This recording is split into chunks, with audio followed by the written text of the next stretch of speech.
ദൈവതിരുനാമത്തിന് മഹത്വം ഉണ്ടാകട്ടെ. വീണ്ടും കർത്താവിൻ്റെ വിശുദ്ധന്മാരെ അഭിസംബോധന ചെയ്യുവാൻ അവസരം തന്ന കർത്താവിന് സ്തോത്രം. ഇന്ന് ഞാൻ വളരെ ദുഃഖത്തോടു കൂടിയാണ് വന്നിരിക്കുന്നത്. മർത്തമ സഭയിലെ ഡോക്ടർ പി തോമസ് അച്ഛൻ്റെ പ്രസംഗം എനിക്ക് വളരെ ഇഷ്ടമാകുന്നു. എന്നാൽ ഇന്ന് അദ്ദേഹം മൂറത്തിൽ കയറി കൊത്തിയിരിക്കുന്നു. നമ്മുടെ രക്ഷകനായ യേശു ഇന്ത്യയിൽ വന്നുപോലും അത് അസത്യമാകുന്നു എന്ന് അദ്ദേഹത്തെയും നിങ്ങളെയും അറിയിക്കുവാൻ ഞാൻ ആഗ്രഹിക്കുന്നു. അത്രമാത്രം. ഒന്ന്, ഞാൻ വിനയപുരസരം അങ്ങയോട് ചോദിച്ചു കൊള്ളട്ടെ, അങ്ങൊരു പുരോഹിതനാണോ? ഏത് ക്രമപ്രകാരം? അഹറോന്യ പൗരോഹിത്യം സക്കറിയായിൽ കലാശിച്ചു. സ്നാപ യോഹന്നാൻ ഒരു കാളയുടെയും പുറകെ ഓടിയിട്ടില്ല. യേശു ഒരു കാളയുടെയും പുറകെ ഓടിയിട്ടില്ല. ദൈവം തൻ്റെ കുഞ്ഞാടിനെ കാൽവറിയിൽ ബലി കഴിച്ചതോടുകൂടി രക്തബലി കലാശിച്ചു. യേശു ഒരുത്തരെയും പുരോഹിതനാക്കിയിട്ടില്ല. പിന്നെ പിശാചാകുന്നു ഈ പട്ടം കൊടുക്കുന്നത്. നമുക്കൊരു പുരോഹിതനേ ഉള്ളൂ, അത് മഹാപുരോഹിതനായി സ്വർഗത്തിലിരിക്കുന്നു. അത് മൽക്കിസദേക്കിൻ്റെ ക്രമപ്രകാരം എന്നേക്കും പുരോഹിതൻ തന്നെ.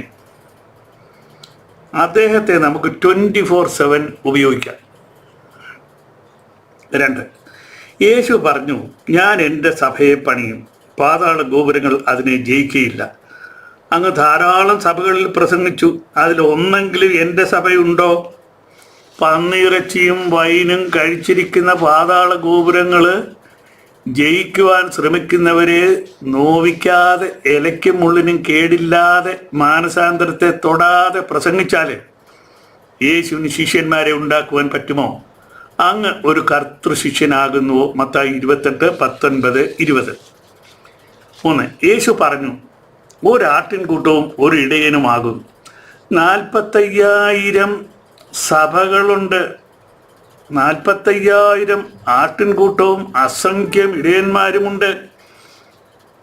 അതിനെതിരായിട്ടു അങ്ങ് ഒരു ചെറു വിരലെങ്കിലും അനക്കിയോ? യോഹന്നാൻ 10:16. ഒരു വേലയും ചെയ്യാതെ ഇത്ര നാളും അങ്ങ് തിന്നത് വേദവിപരീതമല്ലേ?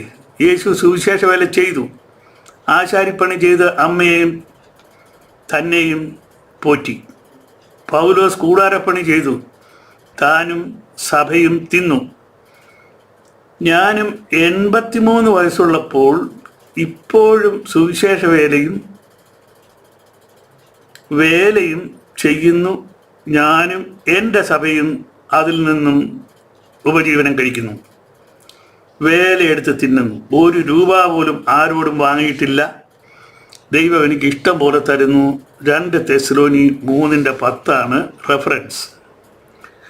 സുവിശേഷം സൗജന്യമായി ലഭിച്ചതത്രേ. അത് സൗജന്യമായി വാരി വിതറി കൊടുക്കുന്നതിന് പകരം കനത്ത കവർ വാങ്ങിയല്ലേ കൊടുത്തത്? അത് വേദവിപരീതമായി തോന്നിയോ? ഇല്ല. പാതാള ഗോപുരങ്ങൾ അവിടെയും ജയിച്ചു. അങ്ങ് ഇതുവരെ ചെയ്ത പ്രഭാഷണങ്ങളെല്ലാം തന്നെ അതിമനോഹരം. എന്നാൽ അങ്ങേ പഠിപ്പിച്ചവർ എല്ലാം ജഡീകരായ പ്രൊഫസർമാർ മാത്രം. വേദപുസ്തകത്തിലൊരു ബിൽറ്റിൻ തിയോളജിക്കൽ പ്രൊഫസർ ഉണ്ട്. അദ്ദേഹത്തിൽ നിന്നും പഠിക്കുക. 1 യോഹന്നാൻ 2:27. 7, ഇത്ര നാൾ സുവിശേഷ വേല ചെയ്തു. ഏതെങ്കിലും ഒരു അഭിഷേകം പരിശുദ്ധാത്മാവിൽ നിന്ന് ലഭിച്ചുവോ? ഏതെങ്കിലും ഒരു പരിശുദ്ധാത്മ വരം ലഭിച്ചുവോ? ഇല്ല. എങ്ങനെ ഞാൻ അറിഞ്ഞതെന്നല്ലേ? ദൈവത്തിൻ്റെ ജ്ഞാനവും ദൈവത്തിൻ്റെ ശക്തിയുമുള്ള ക്രിസ്തുയേശു പിശാചിൻ്റെ പാദം സ്പർശിക്കണമെന്ന് ചിന്തിച്ചപ്പോൾ, പറഞ്ഞപ്പോഴല്ല, ചിന്തിച്ചപ്പോൾ വ്യക്തമായി യേശു പഠിപ്പിക്കും. യേശുവിനെ ആരും പഠിപ്പിക്കാൻ ശ്രമിക്കരുത്, അത് അസാധ്യം. അങ്ങ് വിശുദ്ധനാണ്, നീതിമാനാണ്, ദോഷം വിട്ടകലുന്നവനാണ്, ദൈവഭക്തനാകുന്നു, ഉന്നതനാണ്, ദൈവപൈതലാണ്. എന്നാൽ കുഞ്ഞാടിൻ്റെ ജീവപുസ്തകത്തിൽ പേരെഴുതപ്പെട്ടുവോ? ഞാനത് ആഗ്രഹിക്കുന്നു, അതിനായി പ്രാർത്ഥിക്കുന്നു, അങ്ങയെ സ്നേഹിക്കുന്നു. പരിശുദ്ധാത്മ നിറവിന് വേണ്ടി പ്രാർത്ഥിക്കണമേ. നമുക്ക് വിഷയത്തിലേക്ക് കടക്കാം. യേശു എന്ന നമ്മുടെ രക്ഷകനായ യേശു തമ്പുരാൻ ഇന്ത്യയിൽ വന്നിട്ടില്ല, ഹിമാലയത്തിലും ടിബറ്റിലും പോയിട്ടില്ല. പോവുക നികൃഷ്ടമാകുന്നു. ഇത് രണ്ടും ശിവന്റെ വാസസ്ഥലമാകുന്നു. ശിവൻ ഒരു വീണുപോയ മാലാഖയാകുന്നു, ലൂസിഫറിന്റെ ശിഷ്യനാകുന്നു. അവിടെ പോവുക സർവശക്തന് യോജിച്ചതല്ല, നിഷിദ്ധമത്രേ. പിന്നെ ഈസ എന്നത് ഒരു മുസ്ലിം സഞ്ചാരിയായിരുന്നു. അയാൾ ഹിമാലയത്തിലും ടിബറ്റിലും പോയ തെളിവുകളുണ്ട്. അയാൾ കാശ്മീരിൽ അടക്കപ്പെട്ടു. ആ ശവക്കല്ലറ ഇപ്പോഴും യേശുവിൻ്റേതാണെന്ന് പറഞ്ഞ് നടക്കുന്നവരുണ്ട്. 1975 ഖുശ്വന്ത് സിംഗ് എഡിറ്ററായി പ്രസിദ്ധീകരിച്ച ഇല്ലുസ്ട്രേറ്റഡ് വീക്ക്ലി ഓഫ് ഇന്ത്യ ഈ പ്രശ്നം വളരെ ഭംഗിയായി കൈകാര്യം ചെയ്തു. അത് ഞാൻ ഓർക്കുന്നു. അത് കഴിഞ്ഞ് ഏകദേശം 1000 വർഷം കഴിഞ്ഞും ആൾക്കാർ അവിടെ വന്നു, ഇവിടെ വന്നു, അവിടെ പോയി, ഇവിടെ ശിഷ്യനായി എന്നെല്ലാം സ്കോർ അടിക്കാൻ പറയുന്നതാകുന്നു. അതിനു മുമ്പ് വേദപുസ്തകം നോക്കണം. നമ്മുടെ രക്ഷകനായ കർത്താവിൻ്റെ പേര് ഈസ എന്നല്ല, യേശു എന്നാകുന്നു. ഈസ നബി എന്ന് ശത്രുക്കളായ മുസ്ലിങ്ങൾ മാത്രം പറയുന്നു, ഉപയോഗിക്കുന്നത്. അതും യേശുവിൻ്റെ വിശ്വാസികളായ മക്കൾ തമ്മിൽ ഒരു ബന്ധവുമില്ല. ഈ പൊട്ടക്കഥ 49 വർഷം മുമ്പ് ഞാൻ തുപ്പിക്കളഞ്ഞതാകുന്നു. വചനം എന്ത് പറയുന്നു? മത്തായി 13:53. ഈ ഉപമകളെ പറഞ്ഞു തീർന്ന ശേഷം യേശു അവിടം വിട്ട് തൻ്റെ പിതൃനഗരത്തിൽ വന്നു. അവരുടെ പള്ളിയിൽ അവർക്ക് ഉപദേശിച്ചു. അവർ വിസ്മയിച്ചു. ഇവൻ ഈ ജ്ഞാനവും വീര്യപ്രവൃത്തികളും എവിടെ നിന്ന്? ഇവൻ തച്ചൻ്റെ മകനല്ലയോ? ഇവൻ്റെ അമ്മ മറിയ എന്നവളല്ലയോ? ഇവൻ്റെ സഹോദരന്മാർ യാക്കോബ്, യോസേ, ശിമിയോൻ, യൂദ എന്നിവർ അല്ലയോ? ഇവൻ്റെ സഹോദരികളും എല്ലാം നമ്മോടുകൂടെ ഇല്ലയോ? ഇവന് ഇതൊക്കെയും എവിടെ നിന്ന് എന്ന് പറഞ്ഞു അവങ്കൽ ഇടറിപ്പോയി. ഇതൊക്കെയും എവിടെ നിന്ന് അണ്ടർലൈൻ ചെയ്യുക. ഞാനതെല്ലാം കാട്ടിത്തരാം. ഇതിന് സ്വയം ഉത്തരം കണ്ടെത്തിയാൽ ഇങ്ങനെ ഇരിക്കും. ശരിയായ ഉത്തരം തരുന്ന കർത്താവിന് സ്തോത്രം. ഏകദേശം 42 ലക്ഷം വർഷങ്ങൾക്ക്, എത്രയോ ഗുണിതങ്ങൾക്ക് മുമ്പ് ഏകനായ പിതാവായ ദൈവം മൊഴിഞ്ഞു, നീ എൻ്റെ പുത്രൻ, നിന്നെ ഇന്ന് ഞാൻ ജനിപ്പിച്ചിരിക്കുന്നു. സങ്കീർത്തനം 2:7. ഇതാകുന്നു ആദിയിൽ ഉണ്ടായ വചനം. പ്രാസംഗന്മാർ പറഞ്ഞു നടക്കും പോലെ യോഹന്നാൻ 1:1 അത് മിനിഞ്ഞാന്ന് സംഭവിച്ചതാണ്. ഇത് യുഗങ്ങൾക്ക് മുൻപ് സംഭവിച്ചതാണ്. നിങ്ങൾ ഇന്ന് അവിടെ പോയി നോക്കിയാൽ ഒന്നും കാണുകയില്ല. ഇന്ന് ഞാൻ പറഞ്ഞതിൻ്റെ അർത്ഥം, നീ എൻ്റെ പുത്രൻ, നിന്നെ ഇന്ന് ഞാൻ ജനിപ്പിച്ചിരിക്കുന്നു എന്ന് പറഞ്ഞാൽ അപ്പം നിങ്ങൾ പോയി നോക്കിയാൽ ഒന്നും കാണുകയില്ല. കാരണം എന്താണെന്നറിയാവോ? അത് നിങ്ങൾക്ക് ആർക്കും അറിയയില്ല. കാരണം ഇത് പരിശുദ്ധാത്മാവിൽ നിന്നും മാത്രം പഠിക്കാവുന്ന ഒരു ലെസനാകുന്നു. കാരണം ഉണ്ടായ മകൻ ദൃശ്യനായിരുന്നില്ല. അദൃശ്യനായ മകനെ നിങ്ങൾ എങ്ങനെ കാണും? അതാകുന്നു അദൃശ്യനായ ക്രിസ്തു. ദൈവം നമ്മോടുകൂടെ എന്ന് വാഗ്ദത്തം ചെയ്ത ഇമ്മാനുവേൽ ആയി വരുന്നതിന് പിതാവായ ദൈവം കണ്ട വഴി ഭക്തിയോടുകൂടി നോക്കണമേ. ഇപ്പോൾ അങ്ങ് വിചാരിക്കും, ആധികാരികമായി ഇത് സംസാരിക്കാൻ ഇവനാർ? ഞാൻ ലോകത്തിലേക്ക് വെച്ച ഏറ്റവും ചെറിയ ദൈവദാസൻ, എൻ്റെ സഭയുടെ ശുശ്രൂഷകൻ. എൻ്റെ സഭ എന്ന് പറയുമ്പോൾ എ.വി. തോമസിൻ്റെ സഭയില്ല, യേശുവിൻ്റെ സഭ. യേശു പറഞ്ഞു, ഞാൻ എൻ്റെ സഭയെ പണിയും, my church, I will build my church. ആ എൻ്റെ സഭയുടെ കാര്യമാണ് ഞാൻ പറയുന്നത്. അതിൻ്റെ ചെറിയൊരു ശുശ്രൂഷകനാണ് ഞാൻ. പരിശുദ്ധാത്മാവിനോട് നിരന്തരം ഇടപെടുന്നവൻ. ഒരു ഇൻഡസ്ട്രിയലിസ്റ്റ്. ബാംഗ്ലൂർ കുടുംബമായി ഇന്ദിരാനഗറിൽ താമസിച്ചു വരുന്നു. 83 നോട്ട് ഔട്ട്. ദൈവത്തിന് സ്തോത്രം. യഹോവ പിന്നെയും ആഹാസിനോട്, നിന്റെ ദൈവമായ യഹോവയുടെ താഴെ പാതാളത്തിലോ മീതെ ഭൂമിയിലോ ഒരു അടയാളം ചോദിച്ചുകൊള്ളുക എന്ന് കൽപ്പിച്ചതിന് ആഹാസ്, ഞാൻ ചോദിക്കുകയില്ല, യഹോവയെ പരീക്ഷിക്കുകയും ഇല്ല എന്ന് പറഞ്ഞു. അതിനവൻ പറഞ്ഞത്, ദാവീദ് ഗൃഹമേ കേൾപ്പീൻ, മനുഷ്യരെ മുഷിപ്പിക്കുന്നത് പോരാഞ്ഞിട്ടോ നിങ്ങൾ എൻ്റെ ദൈവത്തെ കൂടെ മുഷിപ്പിക്കുന്നത്? അതുകൊണ്ട് കർത്താവ് തന്നെ നിങ്ങൾക്കൊരടയാളം തരും. കന്യക ഗർഭിണിയായി ഒരു മകനെ പ്രസവിക്കും, അവൻ ഇമ്മാനുവേൽ എന്ന് പേർ വിളിക്കും. യെശയ്യാ 7:10-14 വരെ. യേശു ജനിക്കുന്നതിന് ഏകദേശം 700 വർഷങ്ങൾക്ക് മുൻപുണ്ടായ വെളിപാട് കന്യക ഗർഭിണിയായി ഒരു മകനെ പ്രസവിക്കും, അവൻ ഇമ്മാനുവേൽ എന്ന് പേർ വിളിക്കും, അവൻ ദൃശ്യനായിരിക്കും. അത് ഞാൻ കൂട്ടിച്ചേർത്താണ് കേട്ടോ. അവൻ നമ്മോടുകൂടെ ഹല്ലേലൂയാ ഹല്ലേലൂയാ ഹല്ലേലൂയാ സ്തുതിയാകുന്ന ബലികളെ നിങ്ങൾ യഹോവയ്ക്ക് സമർപ്പിപ്പീൻ, യഹോവയുടെ നാമത്തെ സ്തുതിപ്പീൻ. കന്യക പ്രസവിച്ചു, സ്വർഗം ആഘോഷിച്ചു, ഭൂമിയിൽ ദൈവദൂതന്മാർ ഇറങ്ങി ഘോഷിച്ചു, മൃഗജാലങ്ങൾ ഘോഷിച്ചു, ആട്ടിടരായ മനുഷ്യർ ഘോഷിച്ചു. ദൈവത്തിന് സ്തോത്രം. ഈ കുഞ്ഞ് ആരാകുന്നു? നമുക്ക് ഒരു ശിശു ജനിച്ചിരിക്കുന്നു, നമുക്കൊരു മകൻ നൽകപ്പെട്ടിരിക്കുന്നു, ആധിപത്യം അവൻ്റെ തോളിലിരിക്കും. അവൻ അത്ഭുതമന്ത്രി, വീരനാം ദൈവം, നിത്യപിതാവ്, സമാധാന പ്രഭു എന്ന് പേർ വിളിക്കപ്പെടും. യെശയ്യാ 9:6 ഞാൻ വായിച്ചത്. നമുക്ക് ജനിച്ച ശിശു നിത്യപിതാവ്. യേശു പറഞ്ഞു, ഞാനും പിതാവും ഒന്നാകും. അവരുടെ ആത്മാവിൻ്റെ പേരാണ് പരിശുദ്ധാത്മാവ്. ട്രിനിറ്റിക്ക് വേണ്ടി കടിപിടി കൂടുന്നവരെ, ട്രിനിറ്റി കണ്ടോ? ഈ നിത്യപിതാവ് ആരാകുന്നു? യെരൂശലേമിൽ ശിമിയോൻ എന്ന പേരുള്ള ഒരു മനുഷ്യനുണ്ടായിരുന്നു. ഈ മനുഷ്യൻ നീതിമാനും ഇസ്രായേലിൻ്റെ ആശ്വാസത്തിനായി കാത്തിരുന്നവനും ആയിരുന്നു. പരിശുദ്ധാത്മാവ് അവൻ്റെ മേൽ ഉണ്ടായിരുന്നു. കർത്താവിൻ്റെ ക്രിസ്തുവിനെ കാണും മുമ്പേ മരണം കാണുകയില്ല എന്ന് പരിശുദ്ധാത്മാവിനാൽ അവന് അരുളപ്പാടുണ്ടായിരുന്നു. ദൈവത്തിന് സ്തോത്രം. അവൻ ആത്മനിയോഗത്താൽ ദേവാലയത്തിൽ ചെന്നു. യേശു എന്ന പൈതലിന് വേണ്ടി ന്യായപ്രമാണത്തിൻ്റെ ചട്ടപ്രകാരം ചെയ്യുവാൻ അമ്മയപ്പന്മാർ അവനെ അകത്ത് കൊണ്ട് ചെന്നപ്പോൾ അവനെ കയ്യിലേന്തി ദൈവത്തെ പുകഴ്ത്തി.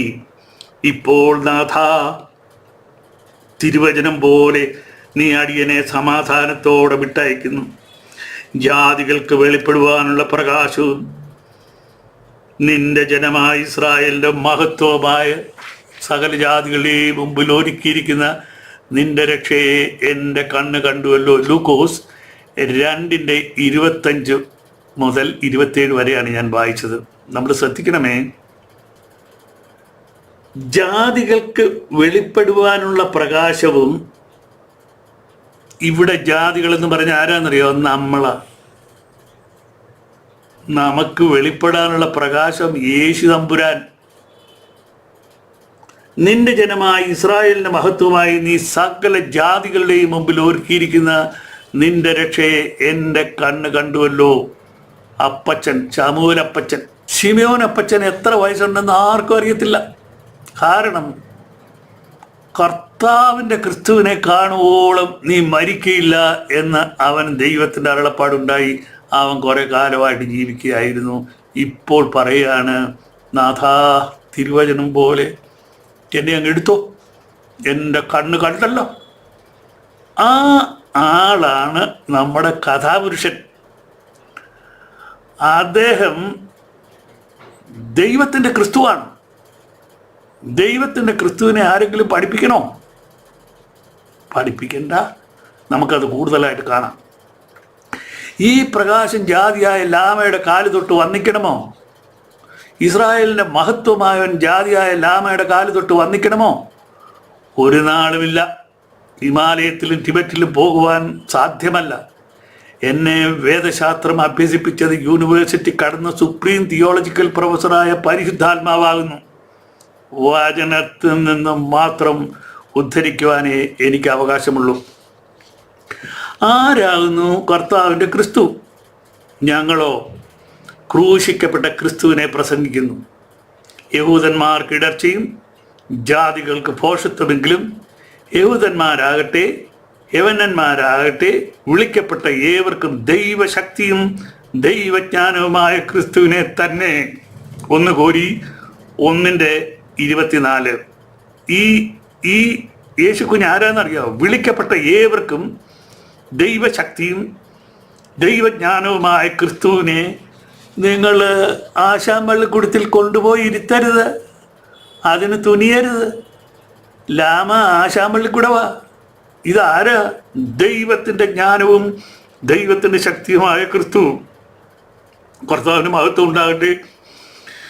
ഇവന് എവിടെ നിന്ന് കിട്ടി ജ്ഞാനവും വീര്യപ്രവർത്തികളും? മത്തായി 13. അവർ വിസ്മയിച്ചു, ഇവൻ ഈ ജ്ഞാനവും വീര്യപ്രവർത്തികളും എവിടെ നിന്ന്? ഏവർക്കും ദൈവശക്തിയും ദൈവജ്ഞാനവുമായ ക്രിസ്തു ലാമയുടെ കാല് തൊട്ട് വന്നിക്കണമോ? അവർ സംശയിച്ചു. അവർ സാധാരണ ജനം, PhD ഇല്ല, വിവേകമില്ല. എങ്കിലും PhDയും വിവേകവും ഉള്ളവർക്ക് പിഴച്ചു. എവിടെ? ലൂക്കോസിൻ്റെ സുവിശേഷം 2 അധ്യായം 52 അങ്ങ് വായിച്ചത് 8 അക്ഷരങ്ങൾ കൂട്ടിച്ചേർത്തു. ശ്രദ്ധിക്കുക. യേശുവോ ജ്ഞാനത്തിലും വളർച്ചയിലും ദൈവത്തിൻ്റെയും മനുഷ്യരുടെയും കൃപയിൽ മുതിർന്നു വന്നു, 12 വയസ്സ് വരെ എന്ന് കൂട്ടിച്ചേർത്തു. അത് വള്ളിയിലും പുള്ളിയിലും ഇമ്മിണി വലുതായിപ്പോയി എന്ന് എനിക്ക് വേദനിച്ചു. 2 അധ്യായം ലൂക്കോസ് 2 അധ്യായം 40 വാക്യം ഒന്ന് ശ്രദ്ധിച്ചാട്ടെ. പൈതൽ വളർന്നു, ജ്ഞാനം നിറഞ്ഞു, ആത്മാവിൽ ബലപ്പെട്ടു പോന്നു, ദൈവകൃപയും അവൻ്റെ മേലുണ്ടായിരുന്നു. ഈ സ്റ്റേറ്റ്മെൻറ്റ് എവിടെ വെച്ചുണ്ടായതാണെന്നറിയാമോ? 12 വയസ്സുള്ളപ്പോൾ വേദശാസ്ത്രികളെ തോൽപ്പിക്കുന്ന പ്രഭാവവും ജ്ഞാനവും ഉള്ള കൊച്ചുകുഞ്ഞ്, 12 വയസ്സുകാരൻ. അവൻ്റെ കഴിവ് കണ്ട് ആൾക്കാരെല്ലാവരും അത്ഭുതപ്പെട്ടു പോയി. പൈതൽ വളർന്നു, ജ്ഞാനം നിറഞ്ഞു, ആത്മാവിൽ ബലപ്പെട്ടു പോന്നു, ദൈവകൃപയും അവൻ്റെ മേലുണ്ടായിരുന്നു. 40 വാക്യം. അതിനുശേഷം എത്ര കാലങ്ങൾ കഴിഞ്ഞിട്ടാണ് ചരിത്രകാരനായ ലൂക്കോസ് തെയോഫിലസെ എന്ന് വിളിച്ചുകൊണ്ട് മഹാനായ തെയോഫിലസിന് എഴുതുന്നു. 52 വാക്യം. അപ്പോൾ 30 വയസ്സല്ല, 33 വയസ്സായി കാണും, എനിക്കറിയാൻ പാടില്ല. പക്ഷേ അദ്ദേഹം എഴുതുന്നതനുസരിച്ച് സ്വർഗത്തിൽ കയറിപ്പോകുന്നത് വരെ എന്നുള്ള അർത്ഥമാണ് മഹാൻ എഴുതുന്ന. അപ്പോൾ 30 വയസ്സായില്ല. 15 വയസ്സുള്ള മറിയെ വിവാഹ നിശ്ചയം ചെയ്യുമ്പോൾ യോസഫിൻ്റെ വയസ്സ് 82. 98 വയസ്സായപ്പോൾ അദ്ദേഹം മരിച്ചു. 16 വയസ്സുള്ള ബാലൻ അപ്പൻ്റെ വർക്ക്ഷോപ്പിൽ കയറി അമ്മയെയും തന്നെയും സംരക്ഷിക്കണമോ അതോ വിധവയായ അമ്മയെ ഓൾഡ് ഏജ് ഹോമിൽ വിട്ടിട്ട് ലാമയുടെ ശിവൻ്റെയും സ്ഥലത്ത് ദൈവജ്ഞാനത്തിൻ്റെയും ദൈവശക്തിയുടെയും ഉറവിടമായ ദൈവത്തിൻ്റെ ക്രിസ്തു പിശാചിൻ്റെ കാല് തൊട്ട് വന്നിക്കണമോ? ജ്ഞാനികൾക്കും വിവേകികൾക്കും മറച്ചു വെച്ചിട്ട് ശിശുക്കൾക്ക് കൊടുത്തു എന്ന് പറയുന്നതിൻ്റെ ഒരു ഉദാഹരണം ഇതാകുന്നു.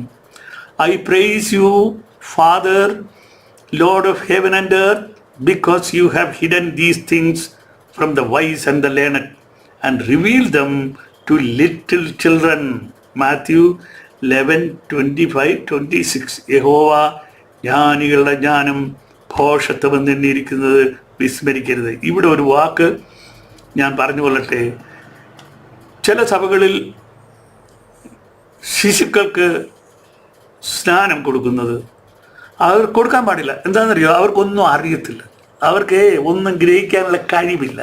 ഇവിടെ പറഞ്ഞ എന്താണ്? ജ്ഞാനികൾക്കും വിവേകികൾക്കും കഴിവില്ല, അവർ കുതന്ത്രത്തിന് മാത്രമാണ് അവരുടെ കഴിവ്. അതുകൊണ്ട് അവരെ കൊണ്ട് മാറ്റി നിർത്തിയിട്ട് ലിറ്റിൽ ചിൽഡ്രൻ എന്നല്ല അവിടെ ഉപയോഗിച്ചിരിക്കുന്നത്, ലിറ്റിൽ ചിൽഡ്രൻ, കൊച്ചുകുട്ടികൾക്ക്.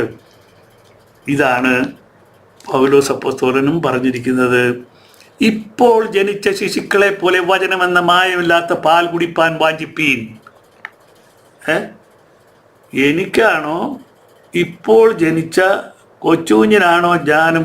കർത്താവിൻ്റെ കണ്ണി കൂടെ നോക്ക്, പിശാചിൻ്റെ കണ്ണി കൂടെ നോക്കാതെ. 12 വയസ്സ് മുതൽ 29 വയസ്സ് വരെ വേദപുസ്തകത്തിൽ യേശുവിനെ കുറിച്ച് ഒന്നുമില്ല എന്ന് പറഞ്ഞത് അസത്യമാകുന്നു. ഇത് അങ്ങ് മാത്രമല്ല, കുറേ ഏറെ കോശവന്മാർ ഇത് പറയുന്നത് ഞാൻ കേട്ടിട്ടുണ്ട്. എന്നാൽ ശ്രദ്ധിക്കുക, വേദപുസ്തകത്തിൽ ഒരുപാടുണ്ട്, ഒന്നുമില്ലെന്നല്ല, ഒരുപാടുണ്ട്. ഇതാ കേട്ടോ.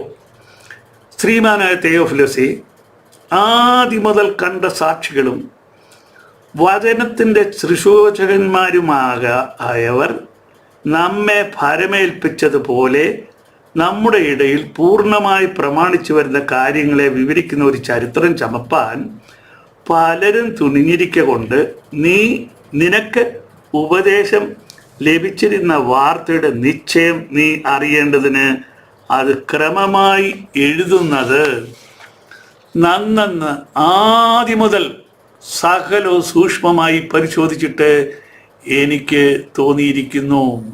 ഹല്ലേലൂയാ, ദൈവത്തിന് സ്തോത്രം. ഇത് ഒരു റോമൻ പ്രഭുവായ തെയോഫിലോസിന് ചരിത്രകാരനും നമ്മുടെ ഒരു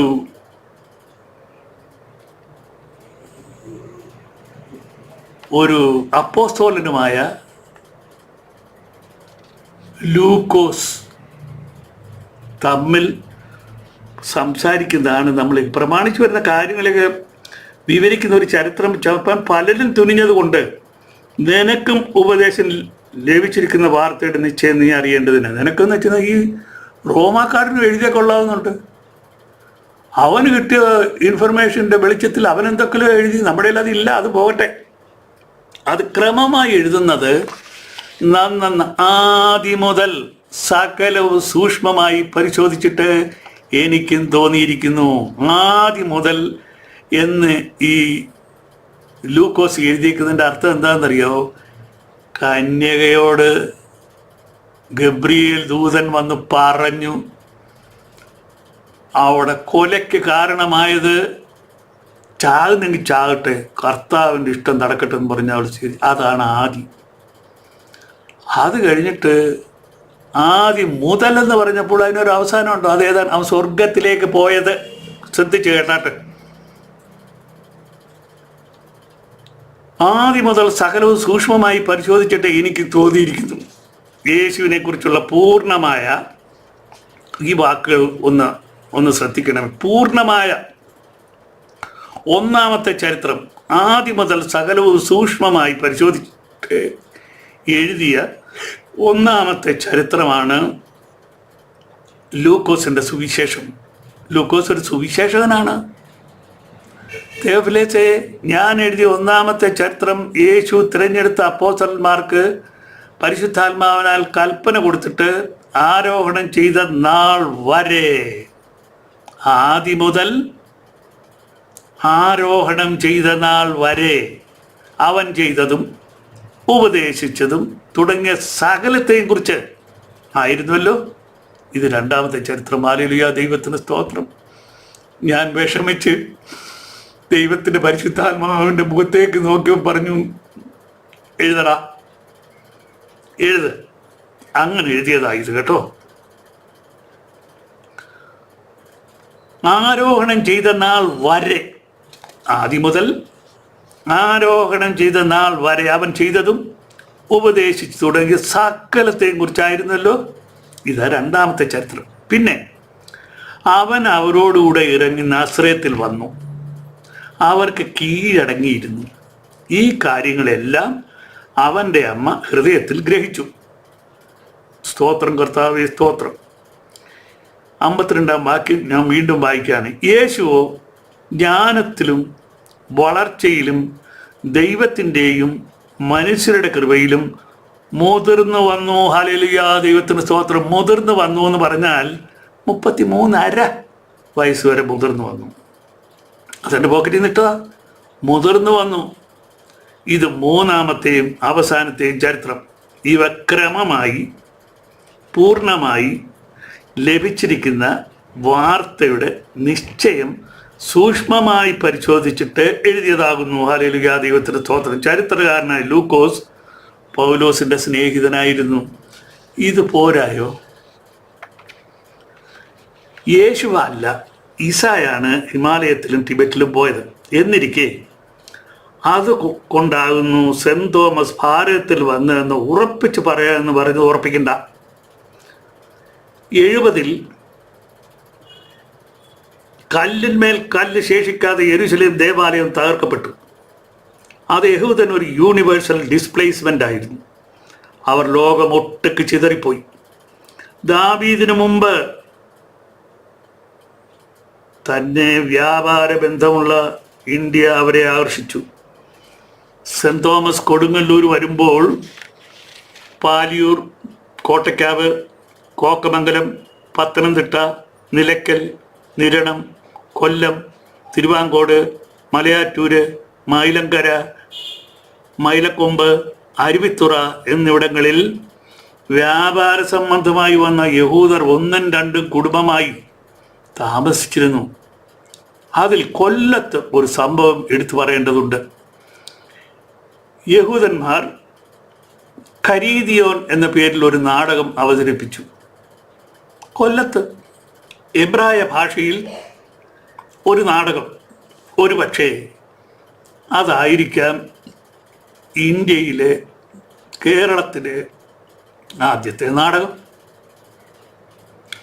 കൊല്ലത്ത് കൊട്ടക കിട്ടി. കൊല്ലക്കാരും എബ്രായരും എല്ലാവരും കൂടി ആ നാടകം കണ്ടു. അത് സാംസ്കാരികമായി അവരുടെ ഒരു ഇഴുകിച്ചേരലായിരുന്നു. ആ കാലത്ത് തോമസിന് ചീട്ട് വീണു. ഇന്ത്യയിൽ വന്നു. ഇതുപോലെ ഓരോ ഭൂഖണ്ഡത്തിലും പരിശുദ്ധാത്മാവ് ഒരുക്കം ചെയ്തിരുന്നു. വിശുദ്ധ വേദപുസ്തകത്തിൽ യാദൃച്ഛികം എന്ന് പറഞ്ഞൊരു വാക്കില്ല. ഓരോരുത്തരും ചീട്ട് വീണവരെ അതാത് ഭൂഖണ്ഡങ്ങളിൽ പോയി. പക്ഷേ അവരുടെ വേല ദൈവവേലയായതുകൊണ്ട് രക്തം ചൊരിഞ്ഞു. അതവർ പ്രതീക്ഷിച്ചതാണ്. അതുകൊണ്ട് അവരെല്ലാവരും മഹത്വത്തിൽ പ്രവേശിച്ചു. ക്ഷമിക്കണം, വേദപുസ്തകം എൻ്റെ പിതൃസ്വത്താകുന്നു. അതിൽ തൊട്ടാൽ ഞാൻ കൈ പൊള്ളിക്കും. ഉദാഹരണം, എൻ്റെ ഡയബോളിക് ടൂൾ ബെഥേൽ തോമസ് ബ്ലോഗിൽ നിന്ന് ഡൗൺലോഡ് ചെയ്യാം. 6 പുസ്തകങ്ങൾ ഇംഗ്ലീഷിൽ ഞാൻ എഴുതിയത് ആ ബെഥേൽ എ.വി. തോമസ് എന്ന ബ്ലോഗിൽ നിന്നും ഫ്രീ ആയിട്ട് ഡൗൺലോഡ് ചെയ്യാം. WCC പ്രസിഡന്റ്, 3 PhD, 20 വർഷം ഓർത്തഡോക്സ് തിയോളജിക്കൽ യൂണിവേഴ്സിറ്റി പ്രിൻസിപ്പൽ, പൈശാചിക ഉപകരണമായി മാറി. ഡയബോളിക് ടൂൾ, ക്ഷമിക്കണം, വേദപുസ്തകം എൻ്റെ പിതൃസ്വത്താകുന്നു. എൻ്റെ മുറത്തിൽ കയറി കൊത്തിയാൽ ഞാൻ കൈ പൊള്ളിക്കും. ദൈവം നിങ്ങളെല്ലാവരെയും അനുഗ്രഹിക്കട്ടെ. ഇത് നിങ്ങളുടെ മുൻപാകെ പ്രകടിപ്പിക്കുവാൻ എനിക്ക് അവസരം തന്ന കർത്താവിന് സ്തോത്രം. ദൈവം നിങ്ങളെ അനുഗ്രഹിക്കും.